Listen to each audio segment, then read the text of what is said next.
Second যেটা বেশি common মেয়েদের ক্ষেত্রে, জরায়ু মুখের ক্যান্সার সম্পর্কে যদি কিছু আমাদের দর্শকদের জন্য বলতেন, দর্শকরা কিছু সচেতন হতো। অনেকেই তো আমরা জরায়ু মুখ ক্যান্সার সম্পর্কে জানি না বা অনেক সময় লজ্জায় কথা বলতে চাই না। তো একটু যদি দর্শকদের জন্য বলতেন।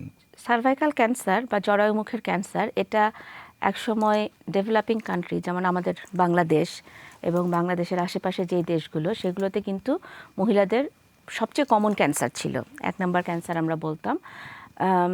এবং আমরা যদি কি কি কারণে হয় মানে রিস্ক ফ্যাক্টরগুলো যদি চিন্তা করি তাহলে আমরা বুঝবো যে এটা কেন ওই এলাকায় বেশি হয়। সেটা 1 নম্বর ভাইরাল একটা ইনফেকশন হয়, আমরা বলি হিউম্যান প্যাপিলোমা ভাইরাস ইনফেকশন। সেটা দেখা যায় যে মোস্ট কেসেই এই ভাইরাল ইনফেকশনটা দায়ী থাকে। এটা সাধারণত সেক্সুয়াল রুটে ট্রান্সমিট হয় এবং দীর্ঘদিন পর্যন্ত এটা আমাদের শরীরে থেকে যায় এবং আস্তে আস্তে করে সেলের মধ্যে চেঞ্জ আনতে থাকে এবং সবারই যে হবে 100% ইনফেকশন থেকেই তা না, একটা নির্দিষ্ট পার্সেন্টেজে তারা ক্যান্সার তৈরি করতে পারে।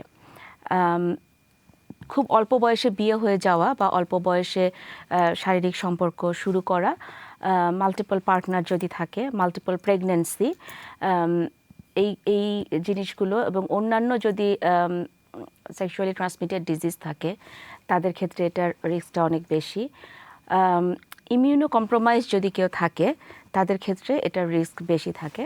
কিছু কিছু ক্ষেত্রে এটা এখন খুব বেশি না, এক ধরনের ক্যান্সার, জরায়ু মুখের ক্যান্সার আগে আমরা দেখতাম, কিছু কিছু এখনও পাওয়া যায় যে সেই মহিলারা যখন মায়ের গর্ভে ছিলেন মায়েদেরকে একটা ওষুধ দেওয়া হতো মিসক্যারেজ প্রিভেন্ট করার জন্য, ডাইথেলস্টিলবেস্টেরল।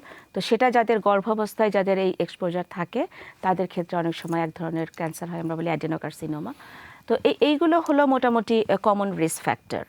আচ্ছা, তার মানে এই সকল জিনিস যদি কারো থাকে তো তাদের ক্ষেত্রে জরায়ু মুখের ক্যান্সার হওয়ার সম্ভাবনাটা বেশি থাকে। এখানে ফ্যামিলি হিস্ট্রি বা বংশের মধ্যে কারো যদি জরায়ু মুখের ক্যান্সার থাকে তাদের ক্ষেত্রে কি রকম প্রবণতা দেখা যায়? এটা খুব বেশি যে জেনেটিক মানে কোরিলেশন পাওয়া গেছে ব্রেস্ট ক্যান্সার বা প্রোস্টেট ক্যান্সারে যেরকম খুব কমন, আমরা সার্ভাইকাল ক্যান্সারে এরকম খুব বেশি যে মার হলে তাহলে মেয়ের ক্ষেত্রে এরকম আমরা খুব বেশি কোরিলেশন পাওয়া যায়নি। এটা বরং রিস্ক ফ্যাক্টরগুলোর উপরে বেশি নির্ভর করে থাকে। এই যে জরায়ু মুখের ক্যান্সার এর লক্ষণগুলো কি হলে মানে যারা আমাদের লোকজন আছে সবাই মানে একটু বুঝতে পারবে বা ডাক্তারের কাছে শরণাপন্ন হতে পারবে? জি, জরায়ু মুখের ক্যান্সারের কিছু কমন উপসর্গ বা সিমটম আমরা বলি। ভ্যাজাইনাল ডিসচার্জ হওয়া, ভ্যাজাইনাল ব্লিডিং হওয়া, অনেক সময় দেখা যায় যে অনেকের শুধুমাত্র শারীরিক মেলামেশার পরে ব্লিডিং হচ্ছে, পোস্ট কয়টাল ব্লিডিং যেটাকে আমরা বলি, এটা অনেক সময় ফার্স্ট সিমটম হতে পারে।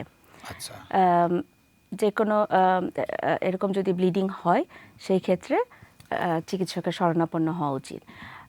এছাড়া মাসিকের মাঝখানে, পিরিয়ডের মাঝখানে ব্লিডিং হওয়া, পিরিয়ডের সময় বেশি ব্লিডিং হওয়া, দুর্গন্ধযুক্ত স্রাব যদি থাকে, ভ্যাজাইনাল ডিসচার্জ, ফাউল স্মেলিং আমরা বলি, এটা হতে পারে।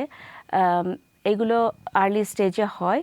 যত ক্যান্সারটা আশেপাশের জায়গাগুলোতে ছড়িয়ে যায় তখন কিছু সিমটম হয়, যেমন তলপেটে ব্যথা, পিঠে ব্যথা, লোয়ার ব্যাক পেইন আমরা যেটা বলি। অনেক সময় এটা সামনের দিকে ব্লাডারে চাপ দিলে দেখা যায় যে ঘন ঘন প্রস্রাবের বেগ পাওয়া, প্রস্রাবের সাথে রক্ত যাওয়া। পিছনে যদি আপনার রেকটামে এটা চাপ দেয়, মলদ্বারে চাপ দিলে মলত্যাগে সমস্যা হতে পারে। আরও বেশি স্প্রেড করলে দেখা যায় অনেক সময় ফিস্টুলা হয়ে যায়, তখন দেখা যাবে যে মাসিকের রাস্তা দিয়ে স্টুল আসছে, এরকম হতে পারে, পায়খানা আসে। এছাড়া এটা যত উপরের দিকে ছড়াতে থাকে তত দেখা যায় যে এরা ইউরেটারকে চাপ দেয়, দিয়ে কিডনির সমস্যা তৈরি করতে পারে।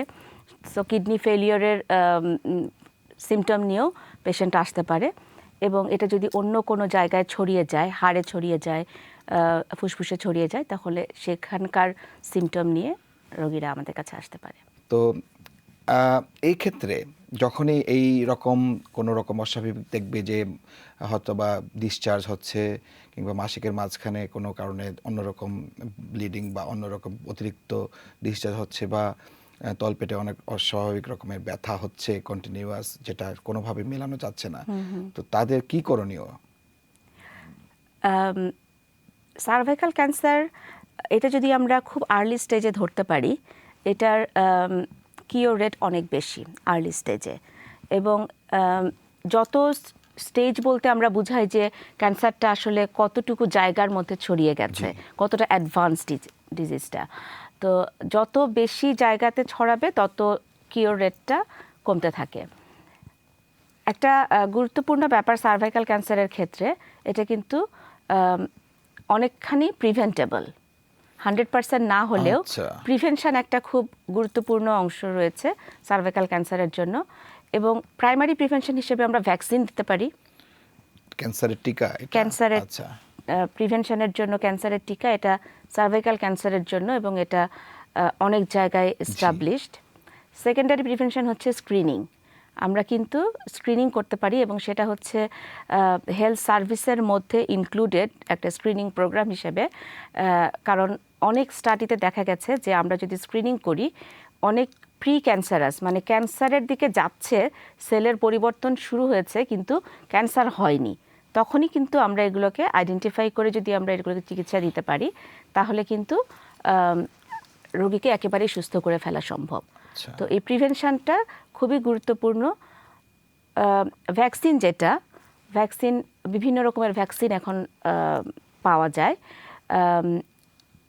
আমি প্রথমেই যেই হিউম্যান প্যাপিলোমা ভাইরাসের কথা আমরা বলছিলাম, তো হিউম্যান প্যাপিলোমা ভাইরাসের অনেকগুলো স্ট্রেইন আছে, 100-র উপরে স্ট্রেইন থাকে। এগুলো ইনফেকশন করে ক্যান্সার করতে পারে। তো কয়েকটা স্ট্রেইনের এগেনস্টে ভ্যাকসিন পাওয়া যায়। এবং এখানে এনএইচএসে স্কুল গোয়িং যেই বাচ্চারা 12-13 প্রি-টিন যে বাচ্চারা, তাদের কিন্তু স্কুলেই ভ্যাকসিনটা দিয়ে দেওয়া হয়। ওরা 2টা ডোজ ভ্যাকসিন কিন্তু স্কুলেই পেয়ে যায়। তো বলা হয় যে 9 বছর বা তার উপরের বাচ্চারা এই হিউম্যান প্যাপিলোমা ভাইরাসের ভ্যাকসিনটা নিতে পারে সার্ভাইকাল ক্যান্সার প্রিভেন্ট করার জন্য। তার মানে স্কুলে যে প্রোগ্রাম রান করছে, যে আমাদের ভ্যাকসিন প্রোগ্রাম, যেটা সার্ভাইকাল ক্যান্সার প্রতিরোধ করার ক্ষেত্রে খুবই একটা কার্যকরী জিনিস, খুবই কার্যকরী। তো সেই জিনিসটা আমরা সবাইকে বলবো যে আমাদের যখনই ভ্যাকসিনের ব্যাপার স্যাপার চলে আসবে, আমাদের মেয়েরা যারা 12-13 বছর বয়সী আছে, তাদের যখনই স্কুলে স্ক্রিনিংয়ের জন্য ভ্যাকসিনের জন্য দেওয়ার জন্য বলা হবে, আমরা সবাই যেন সচেতনভাবে সেই ব্যাপারে ভ্যাকসিনটা যেন আমরা নিই। ভ্যাকসিনটা তো আসলে আমাদের খুব উপকারী একটা জিনিস, যেটা জরায়ুমুখের ক্যান্সার প্রতিরোধের ক্ষেত্রে হেল্প করে। তো এছাড়া আর কোনো কিছু আছে যেটা এই প্রতিরোধের ব্যাপারে হেল্প করতে পারে? আরেকটা আমরা যেটা সেকেন্ডারি প্রিভেনশন বলি, যে কারো ইনফেকশন হয়ে গেছে অলরেডি, তো তাদেরও যদি কোনো একটু চেঞ্জ হয় সার্ভাইকাল লাইনিংয়ের যে সেলগুলো থাকে, সেটার জন্য আমরা রেগুলার একটা স্ক্রিনিং প্রোগ্রাম করে থাকি। আমরা প্যাপসমেয়ার বলি বা HPV DNA টেস্ট বলা হয়। এনএইচএসে এটা 25 বছর থেকে শুরু হয়। তো সাধারণত 25 থেকে 30 বছর এর মধ্যে প্রথম ইনভাইটেশন আসে, এটা জিপি থেকেই সাধারণত আসে।